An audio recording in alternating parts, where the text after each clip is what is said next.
हे मेरे नाथ, मैं आपको भूलूं नहीं। हे मेरे प्रभु, मैं आपको भूलूं नहीं। हे मेरे स्वामी, मैं आपको भूलूं नहीं।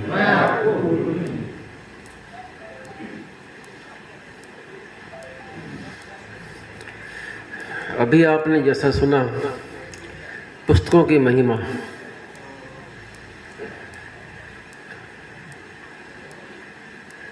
वास्तव में महिमा है संत की, लेकिन उनके संत की जो वाणी है वो उससे भी विशेष लाभ होता है, क्योंकि संत का स्वरूप वास्तव में उसकी वाणी है।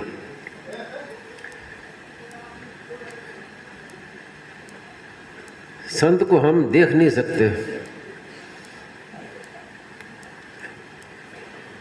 स्वामी महाराज कहते थे कि किसी ने कहा मैंने महात्मा को देखा, तो स्वामी जी ने कहा कि तुमने महात्मा को कैसे देखा? महात्मा तो दिख नहीं सकता, हो अपने शरीर को देखा है। अगर महात्मा को देखना हो तो उसकी वाणी को पढ़ो, वाणी से प्रकट होते हैं संत। मुंबई में एक बार किसी ने प्रश्न किया तो स्वामी जी महाराज ने कहा कि नाहम प्रकाशा सर्वस्य योग माया समावृता। भगवान ने कहा कि मैं योग माया से ढका रहता हूँ, इसलिए मैं प्रकट नहीं होता, लोग मुझे पहचान नहीं पाते। तो जैसे भगवान योग माया से ढके रहते हैं, ऐसे संतों की भी योग माया होती है। उस योग माया के कारण संत को पहचान नहीं पाते।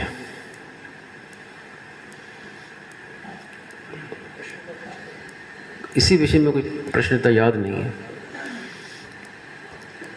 योग माया, संतों की योग माया क्या है, ये इसका उत्तर महाराज ने किसी बाद में किसी और प्रसंग में दिया था कि निर्भिमानिता ये संतों की योग माया है। कि इतने साधारण रहते हैं, कोई उनका चमत्कार नहीं दिखाते, कोई अपनी महिमा नहीं कहते, लोग समझते तो साधारण है। अब कोई चमत्कार दिखाना शुरू कर दे, बातें बनाना शुरू कर दे तो लोगों की भीड़ लग जाए। लेकिन संतों की योग माया क्या है? वास्तव सच्चे संत हैं, निर्भिमानिता, तो लोग उनको साधारण समझ लेते हैं। ये महाराज ने एक अलग प्रसंग में मुझे कहा था कि ये संतों की जो ये निर्भिमानिता है, ये संतों की योग माया है, इसे पहचान में नहीं आते। तो फिर बताया कि अब संत की योग माया है, तो फिर संत प्रकट कैसे होते हैं? तो स्वामी जी महाराज ने कहा कि वाणी से प्रकट होते हैं। संता शब्द पिछाड़िए, संत को देखना हो तो उसकी वाणी को पढ़ो।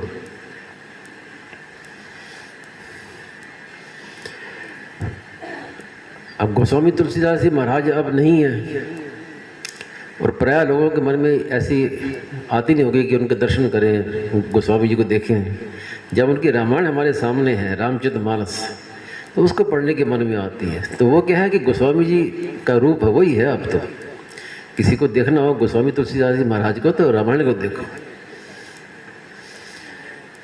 तो ऐसी स्वामी जी महाराज को अगर देखना हो तो साधक संजीवनी में देखो, उनकी पुस्तकों में देखो। मुंबई में एक सत्संग करने के बाद जब महाराज जी वहाँ से जाने लगे तो एक सत्संगी बहन रोने लगी। तो स्वामी जी ने पूछा भी रोती क्यों है? वो बोले कि अब आप जा रहे हैं, इतने दिन सत्संग किया आपको, अब जा रहे हैं, अब कैसे सत्संग मिलेगा, क्या कैसे रहेंगे हम? तो स्वामी महाराज ने पूछा कि तेरे पास साधक संजीवनी है क्या? उसने कहा हाँ, साधक संजीवनी है मेरे पास। तो फिर महाराज जी बोले कि ये समझ ले कि मैं तेरे पास हूँ।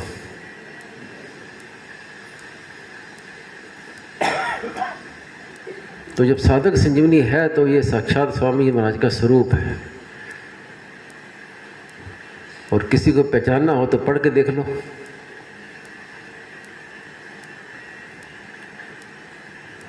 साधक संजीवनी में कोई मामूली ग्रंथ नहीं है।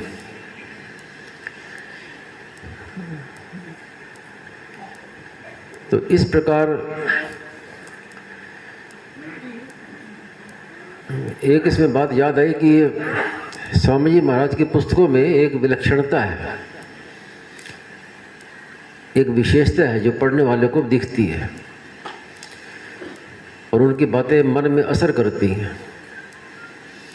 तो उसमें मूल कारण क्या है? स्वामी जी महाराज का ये संकल्प कि सबका कल्याण कैसे हो, सबका उद्धार कैसे हो। क्योंकि महाराज जी के तो पूरे जीवन एक ही लगन रही कि कैसे सबका कल्याण हो, सुगम से सुगम कैसे कल्याण हो, सबका कैसे हो, जल्दी से जल्दी कैसे हो। तो वो जो भीतर में भाव था, वो भाव उनकी वाणी में आया। जितनी पुस्तकें उनकी प्रकाशित हुई हैं, स्वामी महाराज की जो भी वाणी है, तो उस वाणी में वो प्रभाव है, पीछे महाराज जी का भाव है। तो वो भाव काम करता है। इसलिए स्वामी महाराज ने कहा है कि जैसे गुरु शक्तिपात करता है, ऐसे पुस्तकें भी शक्तिपात करती हैं। पुस्तक पढ़ते पढ़ते तत्काल ऐसे एकदम जैसे शक्तिपात हो गया, जागृति हो गई, प्रकाश हो गया, तत्वज्ञान हो गया, दर्शन हो गया। ऐसा उदाहरण अभी भी सुनने में आते हैं, देखने में आते हैं ऐसे। तो ये पुस्तकें मामूली नहीं है। जो पुस्तकों का प्रचार करने के लिए इतने स्वामी महाराज कहते थे, तो उसमें मूल में वही भाव है कि सबका सुगमता से कल्याण कैसे हो। स्वामी जी तो सब जगह जा नहीं सकते, लेकिन उसके पुस्तकें सब जगह जा सकती हैं। गोस्वामी तुलसीदास जी महाराज कितने सैकड़ों वर्ष हो गए, लेकिन उनकी रामचरितमानस कितना को कल्याण किया है, वो कितना को कल्याण होगा, कोई अनुमान नहीं लगा सकता। स्वामी जी महाराज कहते थे कि एक रामचरितमानस लिखी गोस्वामी तुलसीदास जी ने, उससे कितनों का कल्याण होगा और कितनों की आजीविका चल रही है। सांसारिक आजीविका भी उसी से चल रही है। कथावाचक बन गए कई। संत शिरोमणि तुलसीदास जी महाराज लिखते हैं, लेकिन अब उन्हीं की लिखी हुई रामायण की कथा करते करते वो भी संत शिरोमणि बन गए। तो मूल में महिमा किसकी है? वो समझते हैं कि भी हम बड़ी बढ़िया कथा कर रहे हैं, हम ये कर रहे हैं। मूल शक्ति किसकी है? मूल चीज क्या है? तो ऐसे ही ये बीकानेर धोरे मुरलीधर धोरे की बात है। साधक सीवनी लिखी जा रही थी, तो तीसरे अध्याय की व्याख्या चल रही थी। तो तीसरा, चौथा, पांचवा अध्याय ये गीता का कर्म योग नाम से प्रकाशित हुआ था गीता प्रेस से। तो सायं का समय था, सायं स्वामी जी संध्या करते थे, मौन रहते थे। जैसे ही संध्या समाप्त हुई तो तुरंत मुझे बुलाया। तो मैं गया स्वामी जी महाराज पर, कहा जल्दी क्या बात है? तो स्वामी जी महाराज के पास एक पन्ना लिखा हुआ था, महाराज जी के हाथ का लिखा हुआ। तो वो महाराज ने मुझे दिया कि मैं मौन था इसलिए मैं कह नहीं सका, तो अब बाद में भाव वो विस्मृति न हो जाए, तो मैंने हाथ से लिख लिया है। तो ये जो विषय है जिसको उसमें जोड़ना है साधक संजीवनी में, तीसरे, चौथे, पांचवें अध्याय में महाराज ने कहा जहाँ तुम्हें ठीक जचे वहाँ इसको बात को जोड़नी है। उस समय महाराज ने ये बात कही कि जो हम साधक संजीवनी लिख रहे हैं ये कोई मामूली बात नहीं है, मामूली चीज़ नहीं है। कि आज से 450-500 वर्ष के बाद, जैसे आज घर घर में रामायण पढ़ी जाती है, उस समय घर घर में साधक संजीवनी पढ़ी जाएगी। एक बात ये कही, और दूसरी बात ये कही कि मेरी बात को प्रमाण माना जाएगा। हाँ हाँ, कि कई विद्वानों में कोई किसी विषय में विचार हो, विमर्श हो, तो ये बात स्वामी जी की पुस्तक में लिखा, स्वामी जी ने ये लिखा है, तो वो प्रमाण माना जाएगा। हाँ, अब ठीक है। तो उस समय महाराज ने कहा कि ये इस विषय में, कर्म योग के विषय में वो कहेंगे महाराज ने क्या बात कही है, क्या है, तो ये बात उनको मिल जाएगी, मिलनी चाहिए। तो इतनी दूरदृष्टि से साधक संजीवनी लिखाई। और साधक संजीवनी लिखते समय भाव क्या था? शायद वृंदावन की बात है। साधक सिंह ने, मैं लिख रहा था अपने कमरे में, तो स्वामी जी महाराज एकदम आ गए, आके मेरे पास बैठ गए। मैं एकदम से चौंक गया। स्वामी महाराज बोले, मैंने इसलिए बुलाया नहीं कि अभी लिख रहा है तो वो बाधा लग जाएगी, लिखने में बाधा ना लगे तो इसलिए मैं खुद आया बताने के लिए भाव कि भी ऐसे ये बात इसमें जोड़नी है, ऐसा लिखना है।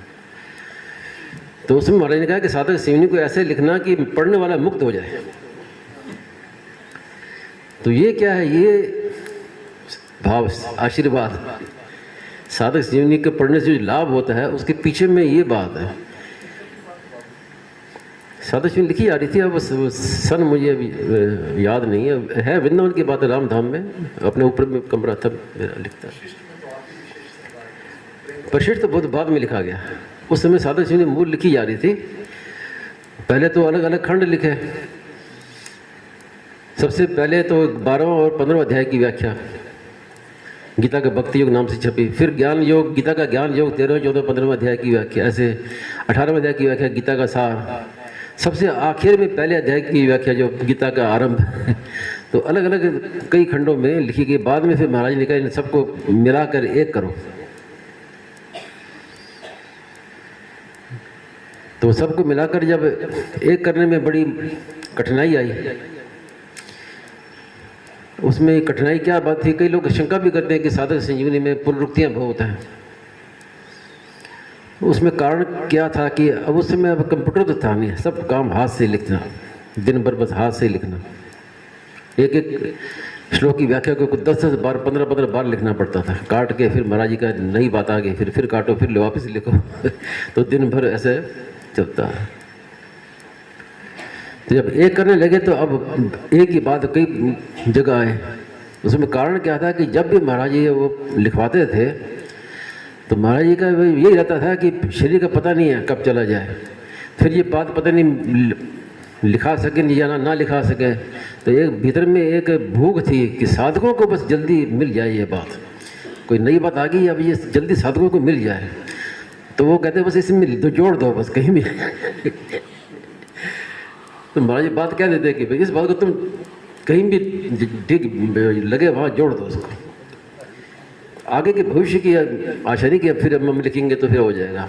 तो क्या हुआ कि एक ही बात बार बार कई पुस्तकों में आ गई। अब पुनरुक्ति आई तो अब मैं पुनरुक्ति हटा के थक गया। स्वामी जी महाराज से कहा कि भाई ये एक बाधा है ये इकट्ठा एक साथ लिखने में कि पुनरुक्ति आ रही है। महाराज ने कहा कि पुनरुक्ति में भी एक दो बातें कही कि अगर मैं एक बात कहूँगा, अगर वो बात दोबारा कहता हूँ तो उसमें कुछ ना कुछ नयापन आएगा। ज्यों का त्यों कह दूँ ऐसा नहीं है, कुछ ना कुछ नयापन आएगा। और दूसरी बात कही कि पुनरुक्ति दोष नहीं है। जैसे राम राम राम राम नाम जपते हैं तो ये पुनरुक्ति तो है लेकिन दोष नहीं है। कि साधक जब पढ़ेगा साधक संजीवनी तो एक बार सब बातें दृष्टि में ध्यान पकड़ में नहीं आती, कोई बात कहीं ध्यान में नहीं रहे तो आगे फिर वो फिर पकड़ में आ जाएगी। तो महाराज ने कहा कि इस पर चिंता मत करो, जितने पुनरुक्ति रहने दो। तो फिर काफ़ी हल्का काम हो गया। तो वो सब बना के एक किया। लेकिन महाराज जी के भावों का तो अंत नहीं था। हम साधक सिंह जब गीता के वो लिखते थे तो अब दिन भर में लिखता था और फिर सुबह जब स्वामी जी महाराज को सुनाता था तो महाराज जी उसमें और बातें जोड़ देते थे, ऐसा नहीं ये लिखो, इसमें ये जोड़ो, इसमें ये करो। अब वो पूरा का पूरा फिर वापस काट के फिर दोबारा लिखो, दूसरे दिन फिर जाकर सुनाओ तो आप फिर उसमें परिवर्तन। तो महाराज जी का तो ऐसे था जैसे हम समुद्र में से लोटा भर रहे हैं, भावों का अंत नहीं था। अब एक बार श्लोक की व्याख्या को 10 बार 15 बार सुना दिया तो हमारे साथ में विनायक जी थे ना, विनायक जी, वो मुझे कहते देखो सुनाते रहोगे ना तो कभी पूरी होगी नहीं साधक सिंह में। साधक सिंह में कभी पूरी नहीं होगी, इसलिए अब सुनाओ मत, जो है लिख के भेज दो गीता प्रेस छपने के लिए। फिर कोई बात आती है तो वो बोलते कि अभी आगे फिर लिखें, अगले संस्करण में लिख देंगे, अभी तो छपने दो। तो ऐसे करके वो साधक सिंह छपी। अब महाराज जी का तो फिर नए भाव महाराज ने ये बात तो आखिर तक कहते रहे कि मैं पूरी साधक श्रेणी की व्याख्या मैं कर नहीं सका। जो वास्तव में भाव है वो मैं लिखा नहीं सका, मेरे मन में जो बातें थी वो मैं कह नहीं सका, या तो मैं भूल गया या मैं नहीं हुआ, तो तृप्ति नहीं हुई कभी। लेकिन महाराज जी कहते हैं कि लोग कहते हैं कि बड़ा लाभ हुआ, ऐसे आपने बड़ी अच्छी व्याख्या की, खूब ऐसे महिमा कहते, तो फिर मैं मान लेता हूँ ठीक है। लेकिन मैं अपनी ओर देखूँ तो मुझे संतोष नहीं है। जब ज़्यादा नए भाव आने लगे तब महाराज ने कहा कि भी अभी इतनी लाखों छप की साधक संजीवनी, अब उसमें परिवर्तन करना ठीक नहीं है, तो अलग परिशिष्ट भाव लिखो। तो फिर परिशिष्ट भाव लिखा। परिशिष्ट लिखने में भी संतोष नहीं हुआ तो फिर गीता प्रबोधनी, और गीता प्रबोधनी में भी फिर महाराज ने कहा कि मैं पूरी बात कह नहीं सका, लिखा नहीं सका। मन में आती है कि एक दोबारा साधक संजीवनी लिखे। तो उस समय महाराज जी की अवस्था तो 100 वर्ष से ऊपर हो चुकी थी। तो स्वामी जी महाराज जी कहते हैं कि इस मशीन काम नहीं करती, अब मशीन काम नहीं कर रही है, लेकिन मन में आती है कि एक नई साधक संजीवनी लिखे। तो इतना उसमें अगाध भाव भरे पड़े हैं। तो मैंने एक बार शंका की कि जिनके पास आपकी साधक संजीवनी का पहला संस्करण है और उसके बाद तो अब बहुत कुछ बदल गया, परिशिष्ट जुड़ गया, कई बातें आ गई, तो उनको भी ये बात कैसे मिलेंगी। तो स्वामी महाराज ने कहा कि कल्याण में कमी नहीं रहेगी। पहला संस्करण उसी को पढ़ के साधक आचरण में लेके आए, उसको माने, तो कल्याण में कमी नहीं है। चाहे पहला संस्करण पढ़ो चाहे आखिर का पढ़ो। तो वही बात आज महाराज ने कहा ना कि अभी हम, स्वामी महाराज ने कहा कि कईयों ने पूछा महाराज जी से, और मैं भी कई बार स्वामी महाराज से पूछ लेता था कि अभी तो आप हमें दिखाई देते हैं, जब दिखाई नहीं देंगे तो क्या करेंगे, सत्संग कैसे करेंगे। तो स्वामी महाराज के एक बात तो ये कहा कि साधक संजीवनी पढ़ो तो सत्संग मिल जाएगा, और यह कि मेरी पुस्तकें हैं ये सत्संग करेंगी, मेरी पुस्तकें पढ़ो तो आपको सत्संग का लाभ मिल जाएगा। तो उसमें कोई कमी नहीं। ये मत समझिए कि अब स्वामी जी सामने नहीं हैं और पुस्तकें से उतना लाभ नहीं हो रहा है, बिल्कुल गलत बात है। बिल्कुल कोई कमी नहीं, किंचित मात्र भी है। हमने तो कई जगह देखा है कि स्वामी जी के रहते हुए इतना लाभ नहीं उठाया लोगों ने जिन्होंने बाद में उठाया। जिन्होंने स्वामी जी के दर्शन नहीं किए, मिले नहीं, उन्होंने बहुत लाभ उठाया, और जो स्वामी जी के साथ रहे, सानिध्य में रहे या स्वामी जी का सत्संग किया, वो उतना लाभ नहीं उठा सके। तो देखने ना देखने की कोई बात नहीं है, खास बात तो है कि हम पुस्तकों को पढ़ें और उनकी बातों को स्वीकार करें। कई कहते हैं कि हम पढ़ते हैं, सब करते हैं, फिर भी वैसा होता नहीं है। तो खाली पढ़ना नहीं है, जो पढ़ा उसको मानो, उसको स्वीकार करो, तब विशेष लाभ होगा। और खाली पढ़ने से, टाइम पास करने से इतना लाभ नहीं होता। कभी किसकी पुस्तक पढ़ ली, कभी किसकी पुस्तक पढ़ ली, तो भी बाधा लगती है, क्योंकि हर एक संत हैं, चाहे वो सभी भगवत प्राप्त हैं, लेकिन उनके साधन पद्धति में फर्क रहता है। अब सेठ जी और स्वामी जी का देख लो। स्वामी जी ने सबसे बड़ा अपने ऊंचा संत सेठ जी को माना, सेठ जी को अपने गुरु मानते थे। स्वामी जी कहा कि मैं सेठ जी के पास आया तो मैं शिष्य बनकर आया। इतना आदर, जब मेरे विचार स्वामी जी ने लिखवाए, मेरे विचार, तो मेरे विचार स्वामी जी ने खुद कहकर लिखवाए। तो उसमें ये लिखवाया कि मेरे जीवन पर सबसे अधिक प्रभाव सेठ जी श्री जयदास जी गोंदका का पड़ा, उनके विषय में। तो ऐसा होते हुए भी दोनों की वाणी में फर्क है, मतभेद है। एक कर्ण सापेक्ष में जोर दिया सेठ जी ने, स्वामी ने कर्ण निरपेक्ष में जोर दिया। सेठ जी ने करने पर जोर दिया, ध्यान लगाओ, ये करो, वो करो। ये उसमें मेरे विचार में स्वामी महाराज ने सेठ जी का लिखवाया कि मेरे जीवन में सबसे अधिक प्रभाव सेठ जी का ये पड़ा।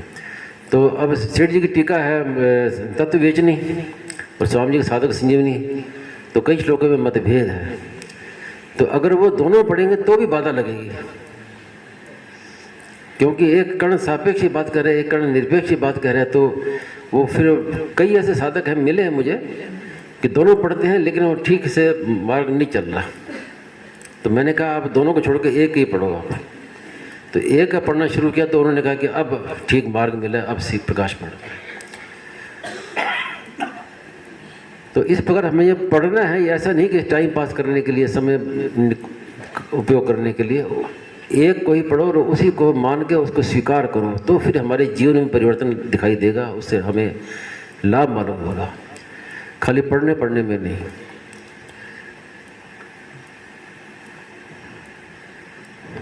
तो इससे और बढ़कर और क्या बात कहें कि अब स्वामी महाराज की पुस्तकें जब तक हैं तो स्वामी जी महाराज का अभाव नहीं हमारे सामने, वो हमारे सामने प्रकट ही है। भविष्य के लिए महाराज ने चेतावनी जरूर दी है कि आगे ऐसा एक समय आएगा जो जैसे हम सत्संग करते हैं सत्संग नहीं कर सकेंगे और पुस्तकें नहीं मिलेंगी, गीता प्रेस की ये पुस्तकें, संतों की पुस्तकें पढ़ने को नहीं मिलेंगी। तो वो समय तो जब आएगा तो आएगा। तो अभी तो भगवान की बड़ी भारी कृपा है जो अभी सत्संग भी कर रहे हैं और पुस्तकें पढ़ने को मिल रही हैं। इसलिए अपने तो जल्दी से जल्दी लाभ उठाना है। भविष्य में क्या होगा उसकी कोई चिंता करने की जरूरत नहीं है।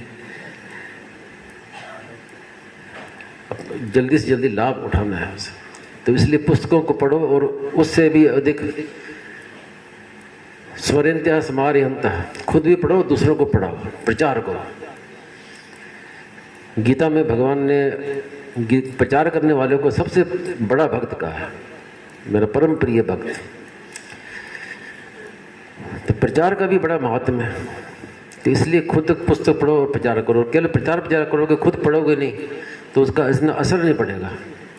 असर तब पड़ेगा कि पहले उस पुस्तक को खुद पढ़ो, खुद उसको स्वीकार करो और फिर उसके बाद प्रचार करोगे तो प्रचार बड़ा ठोस होगा और तेजी से होगा। तो यहाँ अपने जो सत्संगी भाई आए हैं, भाई बहन, सबसे यही कहना है कि ये अब ये सत्संग है, ये एक सीमित है, 7 दिन का है, फिर इसके बाद सब अपने अपने घरों में चले जाएंगे। लेकिन अगर आपने सदा 12 महीने सत्संग करने हैं तो पुस्तकें साथ में लेके जाओ, साधक सेवनी पास में रखो, उसकी रोज़ अध्ययन करो, रोज़ पढ़ो, तो फिर आपको पूरे 12 महीने सत्संग मिलता रहेगा। जी हाँ, वो एक ही बात है, वाणी है, वो वाणी लिखित रूप से है तो पुस्तक हो गई। कैसेट में सुनेंगे तो वाणी वो भी है, तो चाहे सुनो चाहे उसका प्रवचन सुनो, उनका प्रचार करो, पुस्तकों का प्रचार करो। अब कैसेट तो क्या सब के पास संभव नहीं है, गाँव में जाओगे तो वहाँ कहाँ सुनेंगे, पुस्तक दो पुस्तक। और जो मोबाइल का सहारा ले रखा है ना, ये मोबाइल में नेट में पढ़ेंगे तो ये स्थायी नहीं है, ये अस्थायी है। अगर विश्व युद्ध हो जाए, कभी भी हो जाए और ज़्यादा दूर नहीं है तो ये सब समाप्त हो जाएगा। क्योंकि जितने भी ये नेट है ना, जो जिससे मोबाइल चल रहे हैं और सब ये वाईफाई चल रहे हैं, इनका संबंध है उपग्रह से। तो वो उपग्रह नष्ट हो जाएंगे, क्योंकि उपग्रह को नाश करने के हथियार सबने बना लिए हैं। तो सबसे पहले उपग्रह नष्ट हो जाएंगे तो फिर ये कुछ काम नहीं आएंगे, पुस्तकें ही काम आएंगी। अभी भी आप देखो तो सैकड़ों वर्षों के, हजारों वर्षों की पहले पुस्तकें मिल जाएंगी लाइब्रेरी में पड़ी हुई। तो ऐसे पुस्तकें तो आगे मिलेंगी, लेकिन इनका कोई भरोसा नहीं।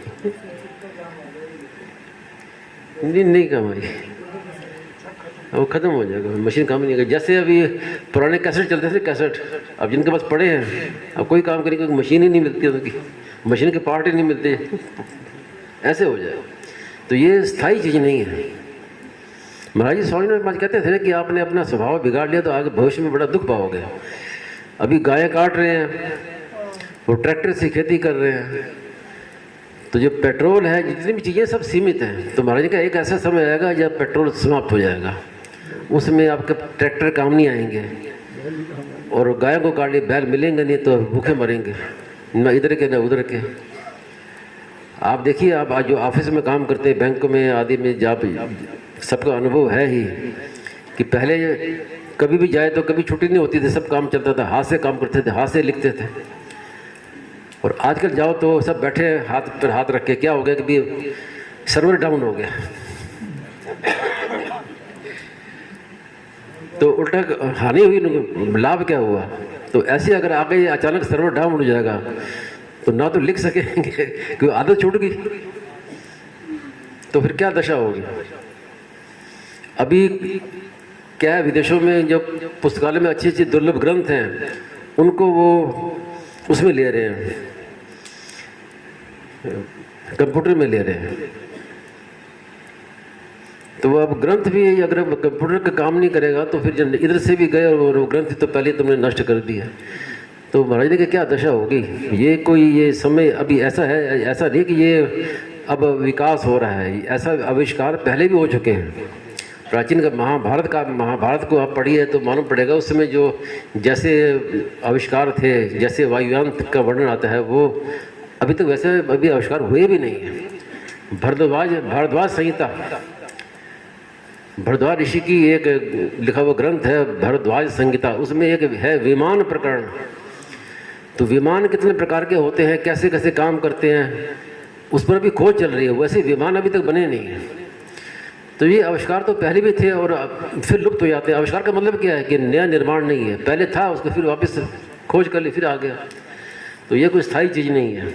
एक बार स्वामी महाराज ने कहा था कि जितने भी किले हैं, पुराने किले हैं ना, और महल किले सब पड़े हैं, तो महाराज ने कहा कि एक समय ये काम आएंगे कि जब पेट्रोल वगैरह नहीं रहेगा, हवाई जहाज नहीं चलेंगे, तो लोग अपनी रक्षा के लिए इन्हीं की शरण लेंगे किलों की। तो ये समय सब ऐसे बदलता रहता है, स्थायी नहीं है।